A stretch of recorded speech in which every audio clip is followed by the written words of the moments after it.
Jadi apabila masyarakat ya ingin melakukan jual beli rumah ataupun jual beli rumah susun, rumah tapak, kan seharusnya ada PPN-nya tuh Kak. Jadi ini ditanggung oleh pemerintah. Oh gitu.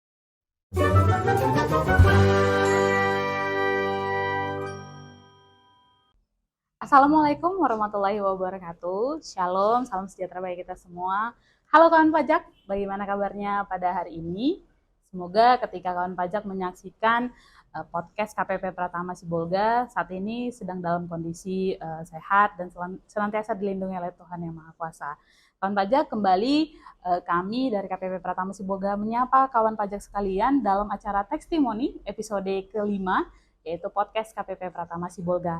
Nah, kawan pajak, tidak pernah bosan kami untuk senantiasa mengudara, memberikan edukasi terkait dengan informasi perpajakan bagi seluruh kawan pajak sekalian. Nah, pada kesempatan kali ini kembali kami memberikan sebuah informasi penting terkait dengan perpajakan, yaitu informasi terbaru yang tercantum dalam PMK 120 tahun 2023 yang baru saja diterbitkan oleh pemerintah. Nah, untuk membahas topik yang menarik pada saat ini, saya tidak sendirian, saya ditemani oleh tenaga penyuluh KPP Pratama Sibolga yang sudah kawan pajak kenal tentunya ya, yang sudah tidak asing lagi, yaitu Bang Roy Isnanto Barat. Halo Bang Roy, apa kabarnya? Baik, alhamdulillah Kak Natalin, apa kabarnya? Kabar baik juga Bang Roy. Ya, Sehat ya Bang Roy? sehat, alhamdulillah. Belum mutasi ya Bang Roy ya? Sepertinya belum, masih kita tunggu kabarnya Kak ya. Jadi saya juga mau sapa nih kawan pajak ya. Halo kawan pajak semuanya, apa kabar? Mudah-mudahan kita selalu berada dalam lingkungan Tuhan Yang Maha Kuasa. Amin, amin, amin. Dan memang seperti yang sudah disampaikan Kak Natalin tadi, hari ini pada acara kita ini kita akan mengudara ya Kak ya? Ya, mengudara. Di udara. Bukan mendarat. Di acara Tech Talk kita episode kelima ya Kak ya? Testimoni. Oh maaf, testimoni. Oke, Bang Roy, kali ini kita kan tadi udah saya sampaikan ya, kita mau bahas satu topik yang baru lah ini ya, informasi perpajakan yang terbaru. Mungkin kita langsung bahas aja ya Bang. Ini boleh dijelasin Bang, ini kita mau bahas PMK 120 2023 ini tentang apa gitu. Kemudian mungkin apa yang melatar belakangi pemerintah sampai harus menerbitkan ketentuan ini. Jadi sebelum kita bahas detail ya tentang isinya mungkin ya kayak isi dari Peraturan Menteri Keuangan nomor 120 tahun 2023 ini, kita juga harus mengetahui secara garis besar ya apa maksudnya apa PMK ini judulnya ataupun mungkin temanya lah ya Kak ya. Temanya. Ya, PMK 120 tahun 2023 itu diterbitkan oleh pemerintah di tanggal 21 November 2023. Berarti masih baru banget ya Bang? Masih sangat-sangat baru Kak. Ya. Jadi isi peraturan ini adalah PPN atas penyerahan rumah.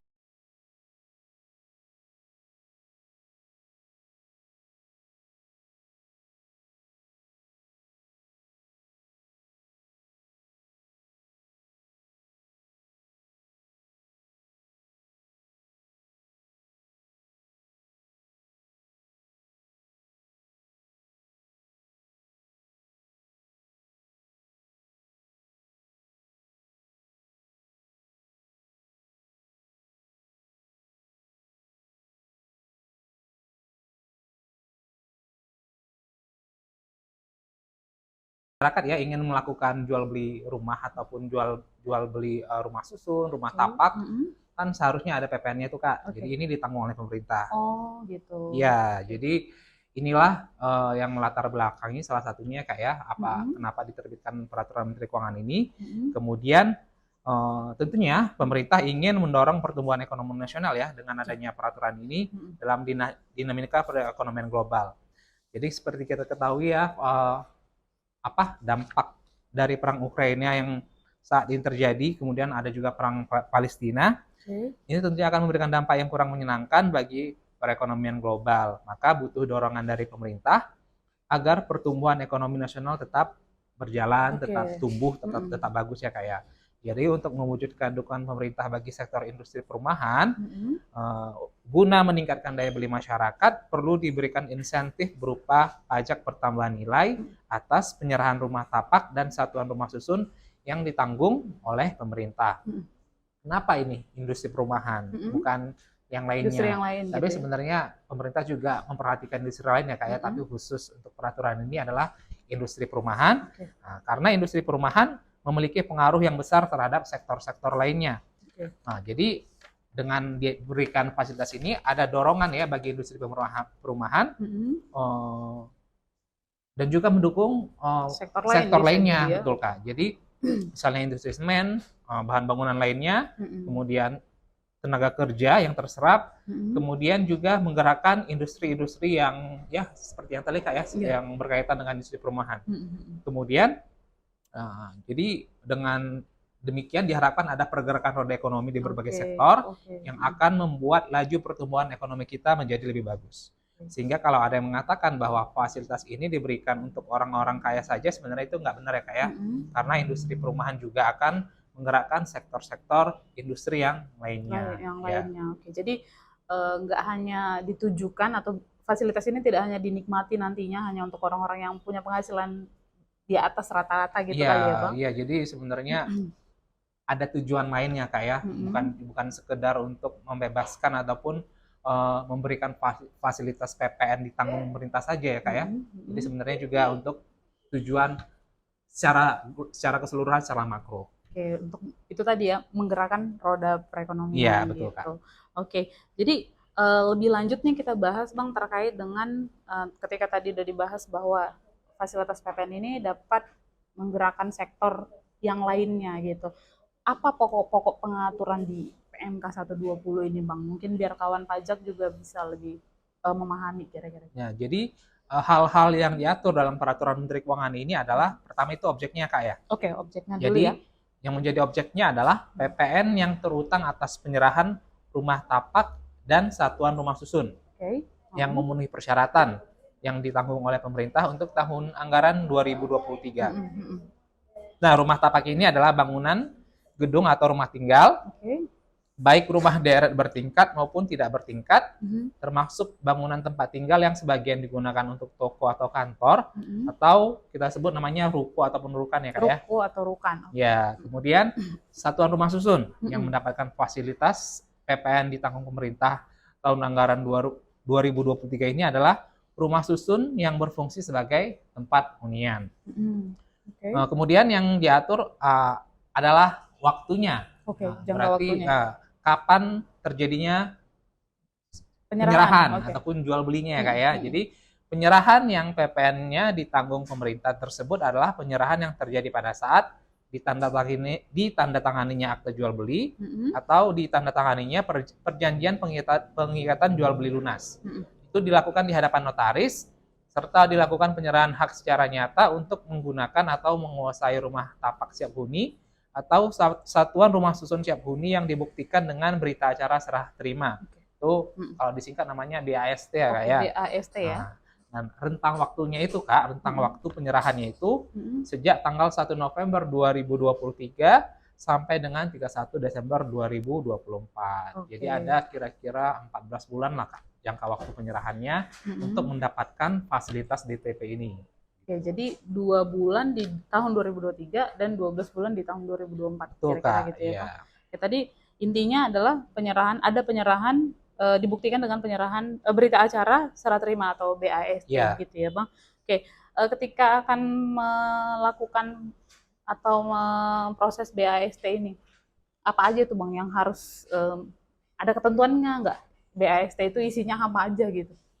Nah, jadi memang ada ketentuannya Kak. Jadi tidak sembarang ya Kak ya. Mungkin ini juga harus diperhatikan bagi para pelaku industri perumahan ya Kak ya, bahwa berita acara serah terima tersebut biar mendapatkan fasilitas ini paling sedikit harus memuat yang pertama nama dan NPWP pengusaha kena pajak penjual.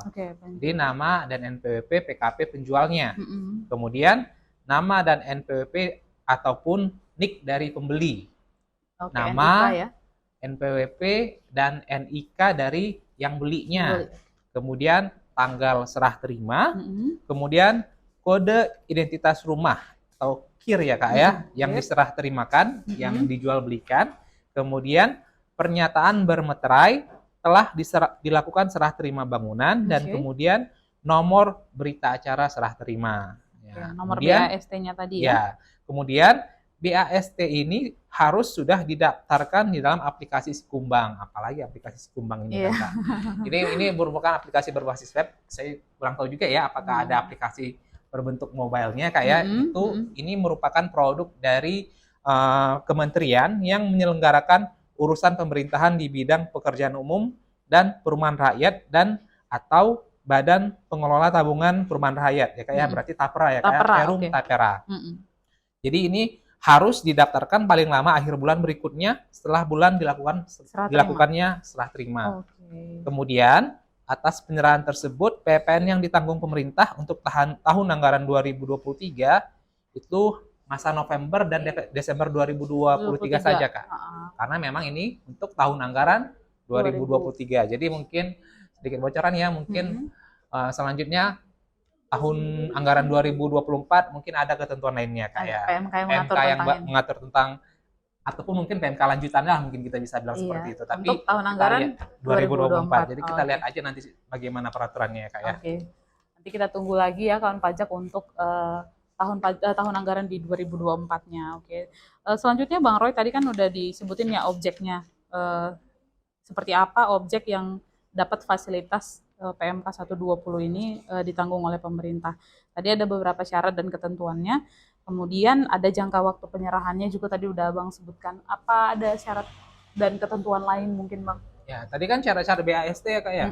Ini syarat objeknya langsung. Jadi rumahnya itu bagaimana rumah yang bagaimana yang bisa dibebaskan ataupun ditanggung pemerintah PPN-nya. Jadi rumah tapak ataupun satuan rumah susun tersebut harus memenuhi beberapa persyaratan. Yang pertama yaitu harga jualnya paling banyak 5 miliar.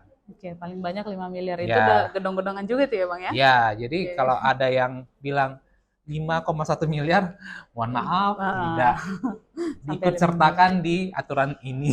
Dan bisa dapat fasilitas ya Bang? Ya, kemudian merupakan rumah baru yang diserahkan dalam kondisi siap huni. Artinya rumahnya betul-betul rumah baru ya Kak ya. Jadi katakanlah dia rumahnya baru dibelinya, nggak pernah dipakai terus diserahkan ke orang lain. Itu bukan namanya rumah baru lagi Kak ya. Udah second ya Pak? Second itu. Ya kan? Kemudian memiliki kode identitas rumah. Yang selanjutnya ini pertama kali diserahkan oleh PKP penjual dan belum pernah dilakukan pemindah tanganan. Artinya PKP penjual ini ya langsung pertama kali dia nyerahkan rumah ini ke si pembelinya gitu loh. Orang pribadi yang membelinya. Jangan udah tangan kedua pula nanti kan Kak. Walaupun belum pernah ditempati ya Bang, tetap nggak bisa ya. Itu namanya tetap second gitu. Ya, jadi dan juga jangka waktu penyerahannya ya dilakukan tadi sudah disebutkan dalam kurun waktu 1 November 2023 sampai dengan 31 Desember 2024 dan dalam jangka waktu setahun. Jangan coba-coba dijual lagi ya Bapak Ibu ya, rekan-rekan kawan pajak sekalian. Jadi tetap dipertahankan minimal 1 tahun. Agar tidak ditagih balik PPN yang ditanggungnya tadi. Jadi jangan itu ya, jangan langsung dijual lah, itu intinya. Selama 1 tahun. Ya. Kemudian dalam hal telah dilakukan pembayaran uang muka atau cicilan kepada pengusaha kena pajak penjual, maka yang diberikan fasilitas ini adalah yang dimulainya cicilan atau uang muka pertama kalinya paling cepat 1 September 2023. Katakanlah misalnya sebelum PMK ini diterbitkan, ternyata sudah ada deal-dealan nih, ya kan? Sudah ada deal-dealan.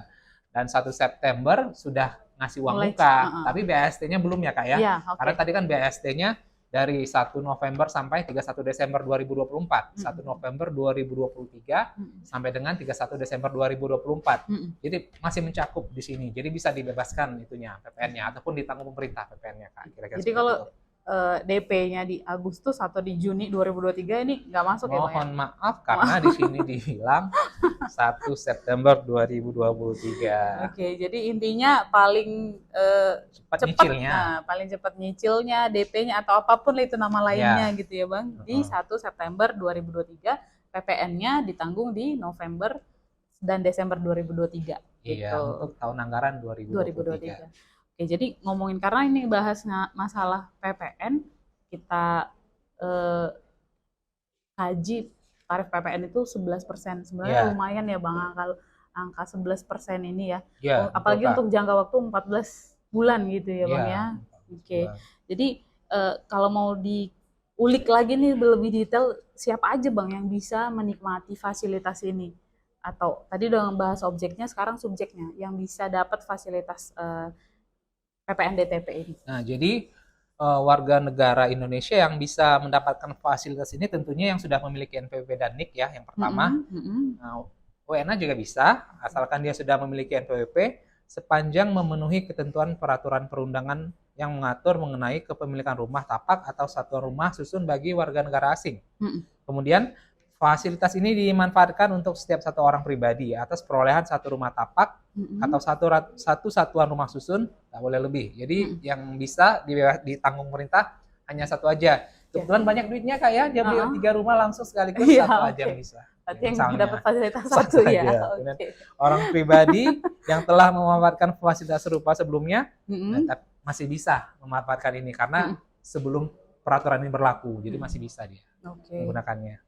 Jadi yang perlu digarisbawahi adalah warga negara Indonesia yang memiliki NPWP atau NIK ya Bang. Jadi nggak harus yang punya NPWP gitu kira-kira ya Bang. Sini kata-katanya atau berarti seandainya nggak punya NPWP masih bisa kita lihat NIK-nya. Selama masih memiliki NIK udah bisa menikmati fasilitas ini. Oke gitu. Jadi tadi satu NPWP satu fasilitas atau satu NIK satu fasilitas gitu ya Bang. Jadi kalau misalnya kawan pajak mungkin dalam satu keluarga itu ada 5 orang atau lebih, 5-5-nya bisa beli rumah, silahkan, boleh ya Bang ya?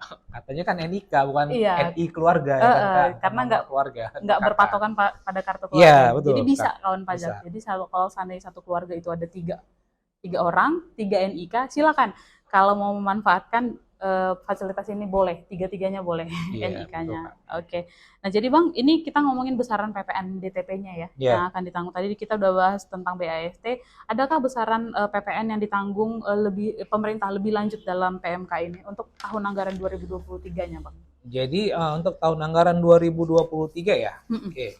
Jadi PPN ditanggung pemerintah diberikan hanya untuk DPP sampai dengan 2 miliar. Oke, sampai 2 miliar ya? Ya, DPP sampai dengan 2 miliar, tapi harga jualnya sampai dengan 5 miliar. Rumahnya tetap harga sampai 5 miliar. Ya, tapi yang diberikan fasilitas ditanggung pemerintah harga sampai dengan 2 miliarnya.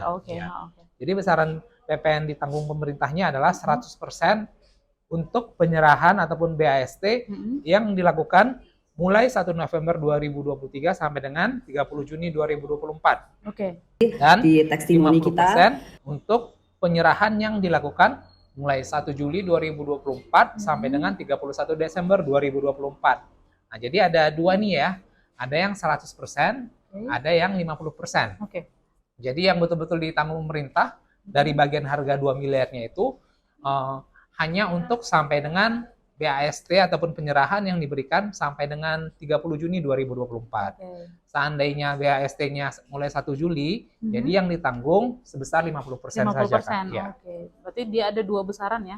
Mulai dari pertengahan tahun depan, kalau penyerahannya di Juli berarti udah otomatis pakai yang 50 ya Bang? Iya, bisa jadi kan dia misalnya mulai nyicil sekarang, tapi ternyata di perjanjian penyerahannya adalah 1 Juli ya, mau nggak mau dia pakai yang 50% ya Bang.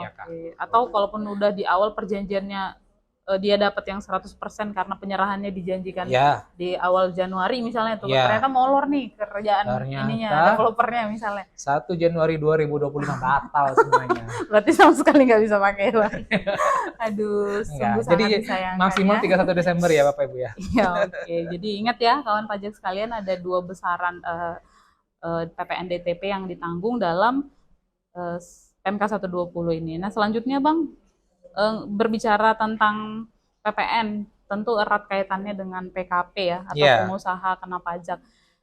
Tentunya yang melakukan penyerahan ini harus PKP gitu ya Bang, sebagai penjual atau developernya, penjualnya ini harus yang pengusaha kena pajak. Nah apa aja nih Bang yang harus dilakukan si penjual, dalam hal ini PKP gitu, yang harus dipenuhi lah untuk bisa memanfaatkan fasilitas di PMK 120 ini. Namanya PPN, jadi yang berhak membuat faktur pajak adalah yang sudah PKP ya Kak ya, Iya. sudah berstatus sebagai pengusaha kena pajak.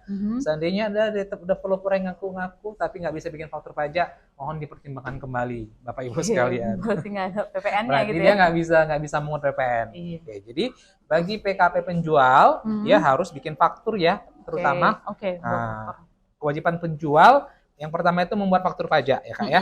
Untuk PPN yang 100% yaitu yang penyerahannya mulai 1 November 2023 sampai dengan 30 Juni 2024.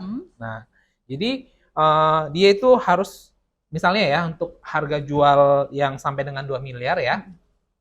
Jadi kan itu ditanggung semuanya itu ya Kak ya PPN-nya kan. Sampai kalau harganya masih 2 miliar ya. Jadi walaupun demikian dia harus bikin 2 faktur ya Kak ya. Kemudian 2 faktur dengan kode 07. Masing-masing DPP-nya 50% dari harga jual ditanggung pemerintah. Nah, 50%. Kemudian harga jual lebih dari 2 miliar sampai dengan 5 miliar membuat 2 faktur dengan kode 07 dengan DPP masing-masing 50 miliar dari harga jual sampai dengan 2 miliar. Kemudian bikin yang 01-nya selisihnya Kak. Jadi misalnya mulai dari 2 miliar 1 rupiah sampai dengan 5 miliarnya itu dia bikin kode fakturnya 01. Jadi ini mungkin bertanya-tanya kenapa bikin 2 faktur ya Kak ya. Ya ini tadi seperti yang tadi ada yang kena 50% kan, misalnya dia telat itunya. Penyerahannya. Awalnya katanya 30 Juni, tahu-tahu dia 1 Juli diserahkan. Mau nggak mau dia yang faktur 071 tadi itu dibetulkan jadi 01. Jadi mau nggak mau harus dibayarkan pajaknya. Kira-kira seperti itu. Jadi kalau yang rumahnya itu harganya masih sampai dengan 2 miliar, berarti hanya 2 faktur. Tapi kalau dia yang di atas 2 miliar gitu, berarti dia harus buat 3 faktur ya Bang? 3 faktur. Jadi ini juga ada ya Kak ya, yang penyerahannya mulai 1 Juli 2024 sampai dengan 31 Desember 2024. Jadi harga jual sampai dengan 2 miliar membuat faktur 07 dengan 50% harga jual ditanggung pemerintah dan 01. Jadi kalau yang tadi kan 100%-nya 50-50 itu 07 karena dua-duanya. DPP 100% ya Bang? Yang sedangkan ini kan cuma 50% saja di DPP-nya. Jadi bikin 07 50% yang ditanggung pemerintah. Kemudian dengan kode 01 yang tidak ditanggung. Dengan harga jual sampai dengan 5 miliar Kak ya. Jadi ini dia malah bikin 3 faktur juga ya Kak ya. Jadi pertama tadi sama untuk bagian sampai dengan 2 miliarnya dia membuat 2 faktur. 50% 07. 50% 01, kemudian bikin lagi faktur 01 selisihnya. Selisihnya Kak. Yang di atas lewat 2 miliarnya ya Bang. Nah, jadi kalau yang 50% ini tadi ternyata juga batal gitu sampai akhir 2024 juga. Mau DPP-nya dibatalkan. Dibatalkan. Faktur yang 07 itu juga diganti ya, Pak? Iya, diganti. Dibuat pembetulan fakturnya. Kemudian banyak ya Kak ya, ada cantuman-cantuman di fakturnya itu ada beberapa hal yang harus dicantumkan atau dibuat di situ. Yang pertama itu jelas tadi ya, mencantumkan NPWP ataupun NIK pembeli. Kemudian mencantumkan kode identitas rumah ataupun KIR pada kolom nama barang. Jadi misalnya rumah tapak ini KIR-nya berapa, itu dibikin, harus dibikin KIR-nya. Kemudian di keterangannya, di referensi ya, membuat keterangan PPN ditanggung pemerintah eksekusi PMK nomor 120 tahun 2023. Ya, ada capnya ya, cap fakturnya. Nanti bisa dipilih capnya. Kemudian membuat laporan realisasi PPN DTP faktur pajak yang dilaporkan dalam SPT masa PPN bagi si PKP-nya. PKP penjualnya. Jadi harus ada laporan realisasi juga ya kawan pajak sekalian. Nah, jadi tadi udah yang nggak membuat faktur atau yang nggak memenuhi ketentuan yang udah Bang sebutin itu tadi tuh gimana Bang? PPN-nya nggak jadi dong ditanggung pemerintah? Tidak jadi ditanggung pemerintah. Jadi nilai PPN-nya tetap dibebankan sebagai penambah nilai rumahnya. Atau ada ketentuan kondisi lain mungkin Bang yang akhirnya membuat kawan pajak nggak bisa menikmati fasilitas PPN ini gimana Bang? Jadi kondisi-kondisi yang dimaksud mungkin ini ada ya Kak ya. Ada objek yang diserahkan bukan rumah tapak atau rumah susun. Oke. Nah, sebagaimana yang dimaksud dengan PMK. Kemudian tadi dia bayar uang mukanya ataupun cicilannya sebelum 1 September 2023. Oke. Kemudian dipindah tangankan dalam jangka waktu 1 tahun sejak penyerahan. Jadi kan harus ditahan dulu setahun. Tiba-tiba dijualnya lagi ke orang lain ataupun mungkin dihibahkannya ke anaknya, itu tetap tidak bisa ya Kak ya, kan namanya pemindah tanganan, bukan berarti jual beli ya kan Kak. Kemudian tidak menggunakan faktur sesuai ketentuan, jadi fakturnya itu nggak lengkap misalnya, ataupun kondisi-kondisi seperti referensinya, kirnya nggak dibikin segala macamnya itu mau nggak mau dibatalkan DTP-nya. Kemudian dia nggak laporkan realisasi si PKP-nya, kemudian ini juga harus daftarkan BAST ya Kak ya, di aplikasi yang tadi. Kalau nggak tidak didaftarkan, jadi tidak bisa menggunakan fasilitas ini. Oke, jadi perlu digarisbawain atau di highlight ya kawan pajak sekalian, tadi kondisi-kondisi yang sudah jelasin Bang Roy itu yang bisa membuat kawan pajak yang tadinya udah menikmati fasilitas ini jadi gugur deh fasilitasnya kalau yang itu tadi nggak dipenuhi gitu ya Bang, atau ternyata dalam jangka waktu 1 tahun ternyata dijual beli atau diserahkan atau dihibahkan atau mungkin dia baik ya kan bagi-bagi rumah. Kalaupun mau seperti itu ada niat baik ya ditunggulah ya Bang, dalam ditahan jangka setahun. Ditahan bersabar 1 tahun ya. 1 hari sudah bisa. Hari besoknya sudah bisa. Mohon bersabar gitu ya. Oke, jadi mudah-mudahan kawan pajak untuk penjelasan kita, topik yang kita bahas dalam testimoni hari ini terkait dengan PMK 120/2023 tentang PPN ditanggung pemerintah atas penyerahan rumah tapak atau rumah susun itu untuk tahun anggaran 2003 sudah cukup jelas buat kawan pajak sekalian. Tapi mana tahu mungkin nih Bang, ada kawan pajak yang masih pengen lebih detail lagi tahu gitu. Itu bagaimana Bang kira-kira kawan pajak bisa mendapatkan informasinya? Mungkin boleh jelasin Bang. Oke, bagi kawan pajak yang membutuhkan informasi perpajakan yang lebih lanjut atau informasi perpajakan lainnya, jadi ada beberapa saluran informasi yang sudah disediakan oleh Direktorat Jenderal Pajak. Ya, mungkin sebagian besar wajib pajak sudah mengetahui ya, bisa melalui website yaitu pajak.go.id. Kemudian ada nomor line telepon resmi dari DJP, itu Kering Pajak 1.500-200, medsos resmi di @ditjenpajak.ri. Ini semua medsos ya, mau Twitter, mau Facebook dan Instagram, YouTube juga @ditjenpajak.ri. Kemudian melalui telepon dan email resmi KPP dan KP2KP ataupun semuanya lah Kak ya, seluruh Indonesia ya. Kemudian atau bisa langsung datang untuk menerima informasi di kantor pajak terdekat, baik yang terdaftar maupun bukan lokasi kita terdaftar. Yang penting kita di mana kota kita berada atau tempat kita berada, yang terdekat lah pokoknya. Kira-kira seperti itu Kak. Oke, baik kawan pajak sekalian, sebagai penutup ya dan mengakhiri acara testimoni kita pada saat ini, mungkin ada yang ingin disampaikan lebih terakhir nih Bang, pesan terakhir di testimoni episode 5. Jadi ya kita mengharapkan kepada kawan pajak sekalian agar kita dukung kebijakan pemberian insentif PPN ditanggung pemerintah tahun anggaran 2023 dengan harapan untuk bisa menggerakkan roda ekonomi secara nasional. Kemudian ini yang paling penting ya Kak ya, walaupun katanya tadi ada perpanjangan untuk pemadanan NIK menjadi NPWP, walaupun diperpanjang ya, bagi wajib pajak, kawan pajak yang belum sempat ataupun mungkin kelupaan ya Kak ya, kelupaan untuk memadankan NIK menjadi NPWP, nah, sebelum tanggal 30 Juni 2024 ya Kak ya, itu harus sudah dipadankan. Tahun lalu masih tanggal 31 Desember 2023 ya Kak ya, ini ada perpanjangan waktu dan ini kami mohon agar segera dilakukan ya kawan pajak sekalian. Oke Bang Roy, terima kasih atas penjelasannya ya, yang sangat detail sekali. Mudah-mudahan bisa menambah wawasan perpajakan kawan pajak sekalian. Iya Kak. Terima kasih juga buat Kak Natalin yang sudah sangat bersemangat memberikan kita penjelasan juga. Bukan hanya saya yang menjelaskan ya kan Kak, sepertinya. Oke kawan pajak sekalian, sampai ketemu dalam testimoni kita episode berikutnya. Semoga kawan pajak juga tidak bosan ya menyaksikan testimoni KPP Pratama Sibolga. Kami pamit undur diri. Terima kasih kawan pajak sekalian. DJP kuat, Indonesia maju.